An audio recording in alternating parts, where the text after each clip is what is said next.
E-pos মেশিনে new update করতেই হবে, না হলে এই বিশেষ কিছু তথ্য পাবেন না। তো এখনকার ভার্সন নাম্বার 333 থেকে 345 নিউ ভার্সন নাম্বার হবে। এই আপডেটে নতুন কিছু দেখতে পারবেন, যেমন স্টক প্রিন্ট আউট করে আপনার কাছে আগের ব্যালেন্স কত আছে সেটি দেখতে পারবেন। এবং এখন থেকে রেশন কার্ডে আধার ekyc করার সময় যদি কারো আঙুলের ছাপ বা মোবাইল ওটিপি দুটির মধ্যে কোনোটা কাজ করবে না, সেক্ষেত্রে চোখের মনির সাথে বা আইরিস স্ক্যানার করে আধার লিঙ্ক সম্পন্ন করতে পারবেন। তো এই বিশেষ সুবিধাটি এখন থেকে গ্রাহকরা নিতে পারবে। তো নিউ সফটওয়্যার ডাউনলোড করার জন্য প্রথমে E-pos মেশিনে লগ ইন করে নেব, তারপরে চলে আসব কনফিগারেশন অপশনে, তারপর new software do you went is it, তারপর ইয়েস করব।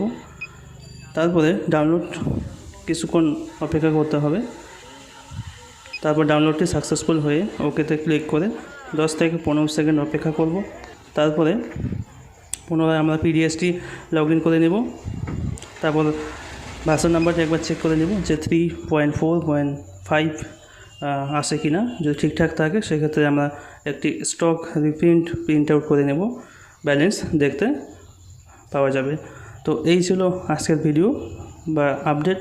যদি ভালো লাগে তো অবশ্যই একটি লাইক করে দেবেন। আমার এই চ্যানেলের নতুন সদস্য হলে চ্যানেলটিকে অবশ্যই সাবস্ক্রাইব করে রাখবেন।